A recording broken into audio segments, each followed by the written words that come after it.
வாழ்த்துகிறோம். நாங்க ஏன் இங்க நிக்கிறோம்னா இயேசு கிறிஸ்து இந்த உலகத்திற்கு வந்த ரட்சகர் நம்முடைய வாழ்க்கையில் இருக்கிற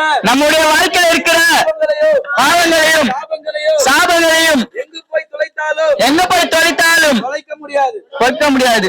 ஒருவேளை பாவத்தை மன்னிக்கிற அதிகாரம் யாருக்காவது உண்டா என்று சொல்லி நீங்க யோசிப்பீர்கள் என்றால் இந்த உலகம் மனிதர்களை குற்றப்படுத்தக்கூடியதுதான். ஆனால் இயேசு கிறிஸ்து ஒருவரே குற்றங்களை மன்னித்து பாவிகளை ரட்சிக்கும்படியாய் இந்த உலகத்திற்கு வந்தவர். ஒருவேளை உங்க இருதயத்துல என்ன பாரங்கள் இருக்கலாம், போராட்டங்கள் இருக்கலாம். எங்களை விசாரிப்பதற்கு யாரும் இல்லையே, யார் எங்களை தேற்றுவார்கள் என்று நீங்க கலங்கி கொண்டிருக்கலாம். கவலைப்படாதீங்க. இயேசு கிறிஸ்து உங்க பாவங்களை மன்னித்து உங்களை நித்தியத்துக்குள்ளாய் நடத்துவார். உங்க கண்ணீரையும் உங்க கவலைகளையும் ஒரே ஒருவரால் தான் மாற்ற முடியும். அவர்தான் ரட்சகராக இயேசு கிறிஸ்து.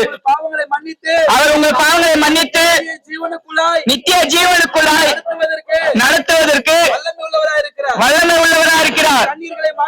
உங்க கண்ணீரை மாற்றி உங்க துக்கங்களை சந்தோஷமாய் மாற்றுவார்.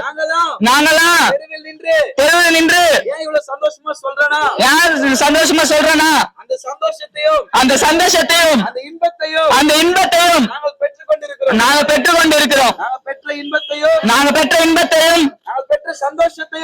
பெற்ற சந்தோஷத்தையும் நீங்களும் பெற்றுக்கொள்ள வேண்டும் என்கிற ஒரு நல்ல நோக்கத்தோடு தான் இங்க நின்று இயேசுவை அறிவிக்கிறோம். அவர் உங்க வாழ்க்கையில வருவார்னா உங்க நிலைமைகள் எல்லாவற்றையும் கர்த்தர் தலைகீழாய் மாற்றுவார். உங்க வாழ்க்கையில சமாதானம் உண்டாகும். உங்க வாழ்க்கையில சந்தோஷம் உண்டாகும். இந்த உலகத்துல மனிதனுடைய பாவங்களை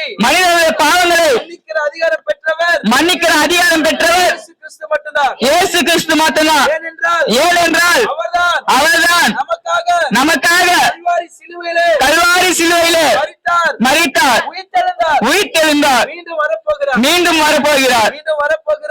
மீண்டும் வரப்போகிறவரை நீங்க அறிந்து கொள்ள வேண்டும் என்றுதான் இன்றைக்கு இந்த தெருவில் நின்று இயேசுவை அறிவித்துக் கொண்டிருக்கிறோம். ஒருவேளை நீங்க இயேசுவை கேள்விப்படாமல் இருக்கலாம்.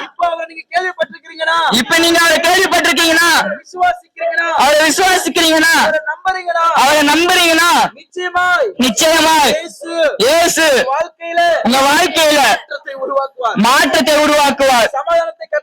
உங்க சமாதானத்தை கட்டளையிடுவார். நீங்கள் அழுது புலம்புவீர்கள், உலகமோ சந்தோஷப்படும். ஆனாலும் உங்க துக்கம் சந்தோஷமாய் மாறும் என்று சொல்லி வேதம் சொல்லுகிறது. எல்லாம் இயேசு கிறிஸ்து மாற்றுவார். அவரை நம்புங்க. மனிதரை நம்பி போதும். இயேசுவை விசுவாசிங்க. அவரை நம்புங்க. உங்க வாழ்க்கையில் இருக்கிற எல்லா பிரச்சனைகளுக்கும் ஒரு முற்றுப்புள்ளி வைக்கப்படும். இந்த பரிசுத்த வேதம் சொல்லுகிறது நிச்சயமாகவே முடிவு உண்டு. உன் நம்பிக்கை வீண் போகாது என்று சொல்லி நம்முடைய நம்பிக்கை வீண் போகாதபடி இயேசு கிறிஸ்து நம்மளை விடுதலையாக்குவார். அதை விசுவாசிங்க. நீங்க அவரை நம்புறீங்கன்னா நிக்கிற இடத்திலே உங்க இதயத்துல கை வைத்து வேண்டிக் கொள்ளுங்கள். உங்களுக்காக நாங்க ஜெபிக்கிறோம்.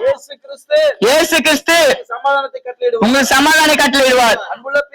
அன்புள்ள பிதாவே, இந்த தெருவில் இருக்கிறதான பிள்ளைகளுக்காக குடும்பங்களுக்காக நான் ஜெபிக்கிறோம்.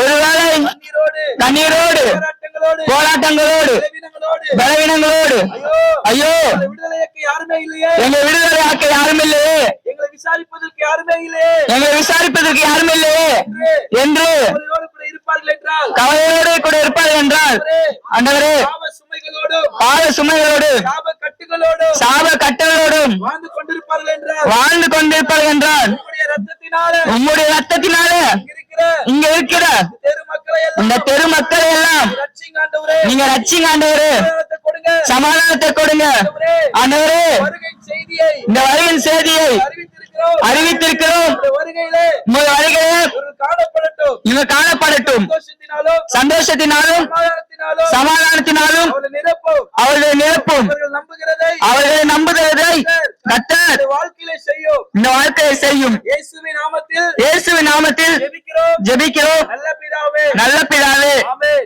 ஆமென். அல்லேலூயா. அல்லேலூயா. ஐயா, ஐயா, அம்மா, அம்மா, இயேசு இயேசு வாழ்க்கையில உங்க வாழ்க்கையில சந்தோஷத்தையும் சந்தோஷத்தையும் சமாதானத்தை கட்டளையிடுவார். சமாதானத்தையும் கட்டளையிடுவார். தாவீதின் குமாரனுக்கு ஓசன்னா, தாவீதின் குமாரனுக்கு ஓசன்னா, தாவீதின் குமாரனுக்கு ஓசன்னா.